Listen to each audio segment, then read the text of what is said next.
Assalamualaikum warahmatullahi wabarakatuh.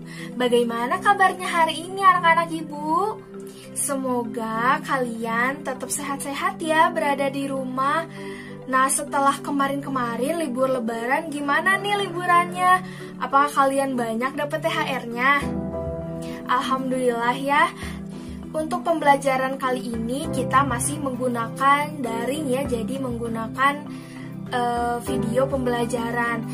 Nah, tapi semoga tidak menyurutkan semangat-semangat dari anak-anak ibu tentunya. Semoga kalian tetap semangat dong ya di rumah. Nah, untuk pembelajaran di pertemuan kali ini ibu akan membahas mengenai rotasi dan revolusi bumi. Nah, sebelumnya apa sih rotasi bumi itu? Nah, jadi rotasi bumi itu adalah perputaran bumi pada porosnya. Apa sih Bu porosnya itu? Nah, jadi porosnya itu adalah poros atau sumbu itu adalah garis hayal yang menembus bumi yang menghubungkan kutub utara dan kutub selatan. Nih, jadi misalnya ini nih. Ini adalah bumi. Nah, gimana sih rotasi bumi itu? Nah, coba. Rotasi bumi itu kan adalah perputaran bumi pada porosnya.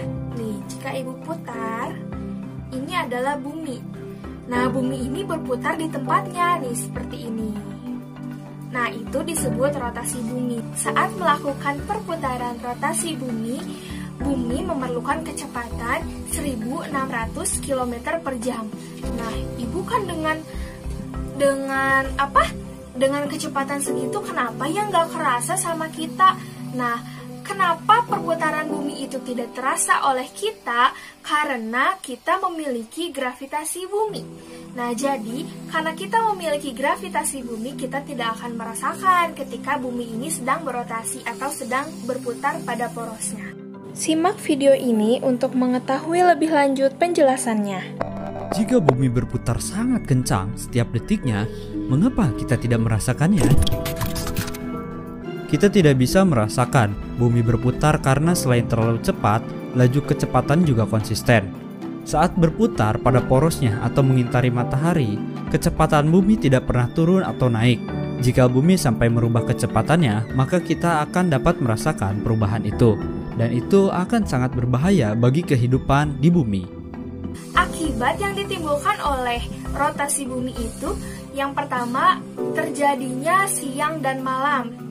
Nah, karena saat bumi ini berotasi, nah ada bagian bumi yang menghadap kepada matahari dan bagian bumi yang membelakangi matahari. Jadi setengahnya itu menghadap ke matahari, setengahnya lagi membelakangi matahari. Nah, itu mengakibatkan adanya siang dan malam.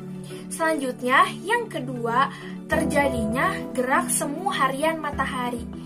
Nah, apa sih Bu gerak semu harian matahari ini? Nah, jadi gerak semu harian matahari ini benda langit seperti awan, matahari seolah-olah bergerak dari timur ke barat. Nah, kita kan suka lihat nih ya, mataharinya seolah-olah bergerak nih dari timur ke barat. Nah, ini diakibatkan karena adanya rotasi bumi. Nah, selanjutnya yang ketiga, terjadinya perbedaan waktu. Nah, anak-anak, di Indonesia kita memiliki 3 perbedaan waktu. Jadi ada 3 daerah yang memiliki perbedaan waktu, yaitu ada WIB atau Waktu Indonesia Bagian Barat, ada WITA, Waktu Indonesia Bagian Tengah, dan WIT, yaitu Waktu Indonesia Bagian Timur. Nah, perbedaan dari waktu dari WIB, WITA, dan WIT dan WIT itu 1 jam. Jadi misalnya nih, dalam waktu WIB itu sedang jam 7. Nah, nanti di waktu Indonesia bagian tengah itu jam 8 dan di waktu Indonesia bagian timur itu jam 9. Jadi perbedaan waktunya 1 jam ya anak-anak. Nah, selanjutnya kita lanjut kepada revolusi bumi. Nah, revolusi bumi ini adalah perputaran bumi yang mengelilingi matahari. Jadi, revolusi bumi adalah bumi mengelilingi matahari. Jadi, misalnya, ini adalah matahari. Nih, matahari, ini bumi nih. Bumi akan mengelilingi matahari. Nah, ini disebut revolusi bumi. Kalau yang tadi rotasi bumi adalah perputaran bumi pada porosnya. Nah, kalau revolusi bumi itu adalah perputaran bumi mengelilingi matahari. Ini bumi mengelilingi matahari. Nah, lintasan edar bumi mengelilingi matahari itu berbentuk elips. Jadi lonjong ya anak-anak.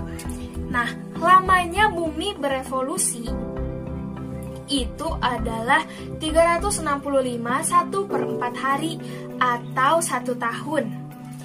Nah, kan ketika bumi melintasi matahari ini memiliki lintasan yang lonjong atau elips, maka dari itu kita memiliki jarak terjauh antara bumi dan matahari dan jarak terdekat antara lintasan bumi dengan matahari.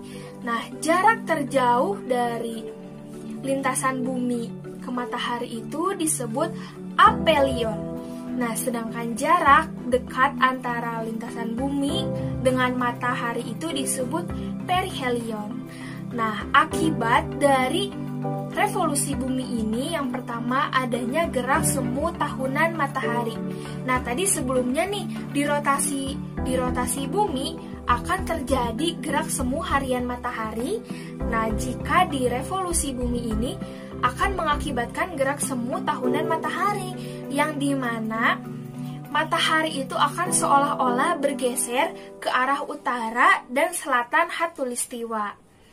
Nah, selanjutnya ada perubahan musim.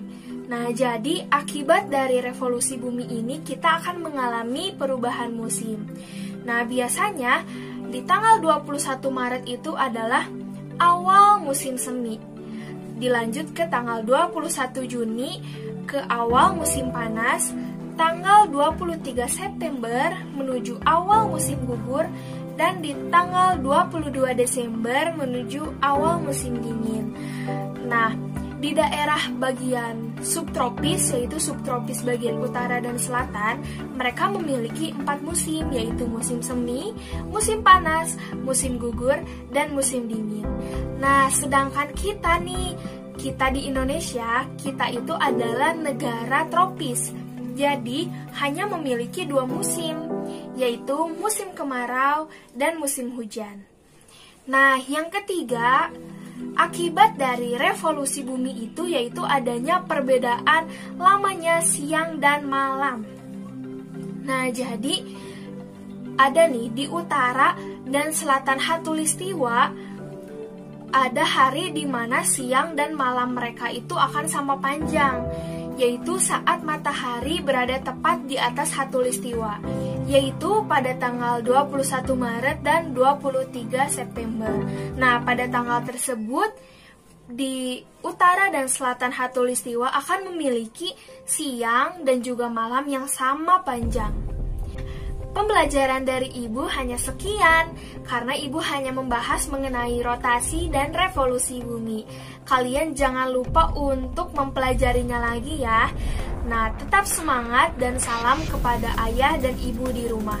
Kali ini Ibu tidak akan memberikan tugas kepada kalian, tapi jangan lupa kalian untuk tetap membaca-baca materinya. Ibu tutup. Wassalamualaikum warahmatullahi wabarakatuh. Sampai jumpa di minggu selanjutnya. Dadah.